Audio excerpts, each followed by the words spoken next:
What's up, what's up, what's up? This is Vince Valentine EXter with another Final Fantasy character origins. This one is gonna be the protagonist from Crisis Core and also Cloud's mentor in Legacy of Angeal's Zack Fair. Okay, Zack Fair comes from the village of Gongaga. He starts out there's not very much about his childhood. Just like Vincent Valentine, there's not very much about Zack's childhood, except for he grew up on Gongaga. So, because of that, that's what happened.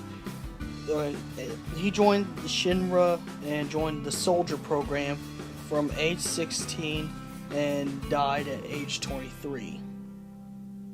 Pretty much born in 1984 in that universe. He becomes a first-class soldier at the age of. Becomes a first-class soldier at the age of, I think, 20. I think it's 20 or 22 or 20. In between there, this is when Angeal dies and gives the Buster Sword to Zack after Zack defeats Angeal because Angeal couldn't live his life as a monster. So because of that, he pretty much allowed Zack to win. He allowed Zack to win, and Zack got his Buster Sword. Now, yes, he's regular human, but he does get the Mako eyes and the Mako injections later on after he fights Sephiroth. And he's only playable in the Final Fantasy Crisis Core PSP game. He's also a fighter in Urgets, but in order to unlock Zack Fair, which was never to be a character on the game, because all it was Cloud with Zack's hair. You had to play Urgets all arcade mode with all Final Fantasy characters. All the Final Fantasy characters, you had to play Final Fantasy characters, all of them on Urgets to earn Zack Fair. He's a secret character because he, unlike Cloud, his attacks and his power-ups in the game are pretty much OP. And that's why he's a secret character. It doesn't matter what difficulty you have. Okay. We already know that he gets the Buster Sword from Angeal. Now, Zack Fair is also a non-playable character in Final Fantasy VII. Meaning he was only in select cutscenes only. But you never got to know who exactly he was. But he is the main protagonist in Final Fantasy VII's Crisis Core for the PSP. He's actually really the second wielder of the Buster Sword because Angeal had the Buster Sword first. Because Angeal's father created the Buster Sword, to give to Angeal when he was a first-class soldier, meaning to represent honor. Now, Angeal didn't have. Angeal was a single child, even though he was friends with Genesis. Zack was like a little brother to Angeal. So, Angeal mentoring Zack,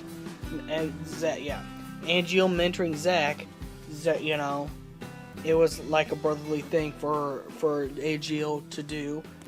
And so when his last wish before he was to be sent into the live stream was for Zack to have the Buster Sword that he represents his honor of, and that's how Zack got his Buster Sword. So Zack is actually the second Buster Sword wielder.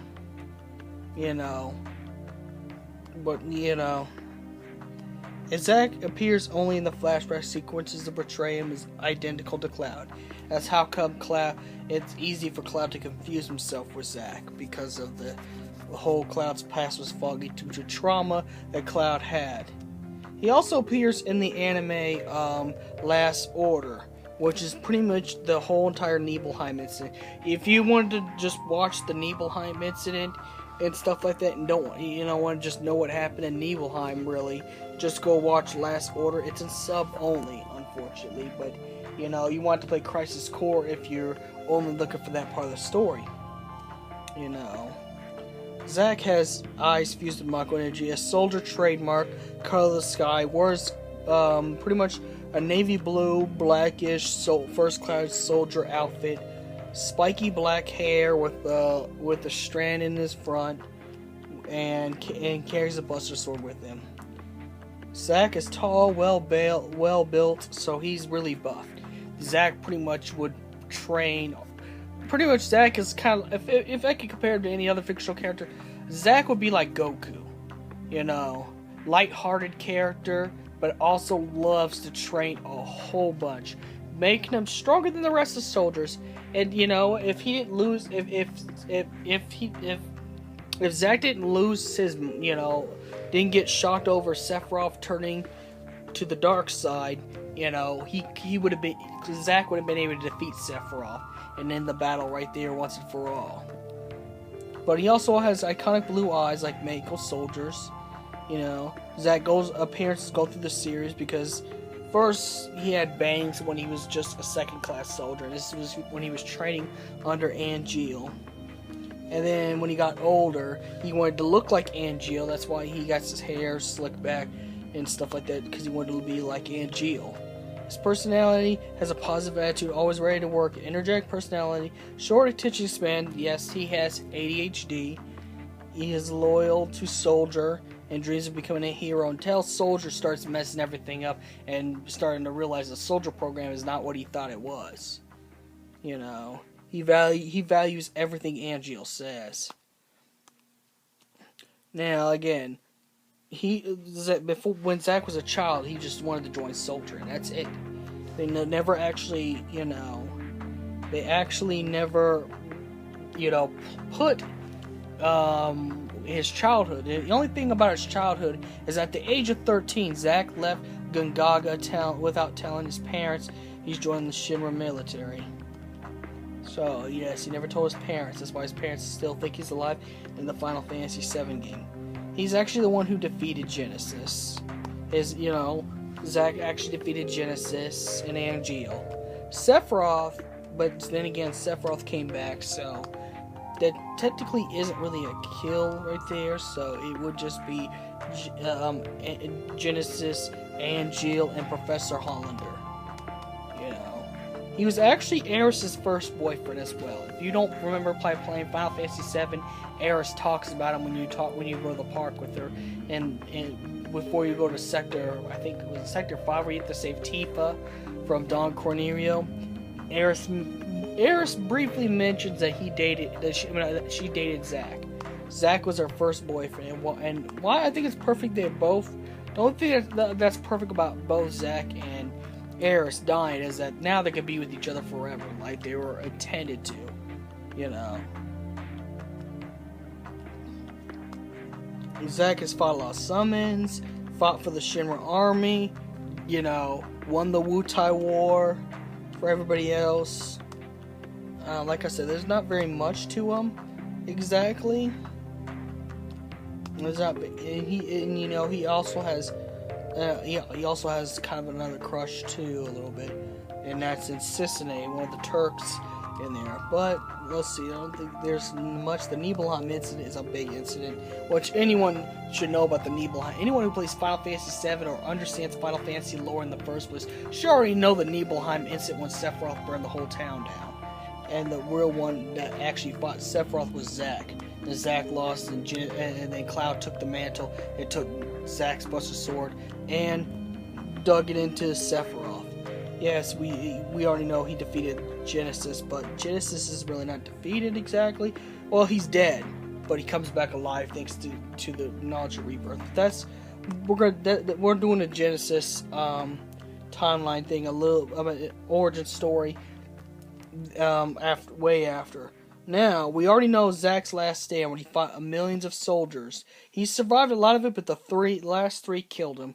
Thus, end up in that sad, iconic moment where Zack dies and gives the Buster Sword to Cloud and tells Cloud he's his living legacy.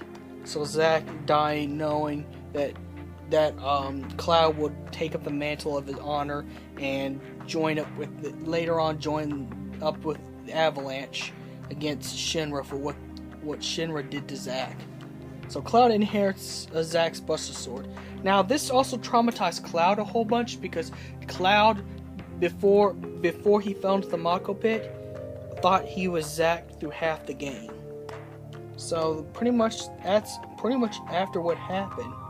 Now, Zack is still part of the live stream. You'll still see Zack and Eris talk to Cloud through the live stream and Advent Children, especially if you get the Blu-ray complete one. You see them both talk to him. So pretty much, even if Zack is physically dead, his energy is still there. They do the whole Star Wars thing on that. So Zack and Eris can still talk to Cloud whenever they need to help Cloud defeat some enemy. So Zack is not his body's dead, but his spirit and everything is is in the live stream. So pretty much it's all what it is. That's pretty much all that is about Zack. There's not really very much about Zack. I think my recommendations for games will be Final Fantasy VII Crisis Core at best. Final Fantasy VII Original if you want to get an introduction to the characters, but Final Fantasy VII Crisis Core is the game you should probably play in order to, understand who Zack Fair was.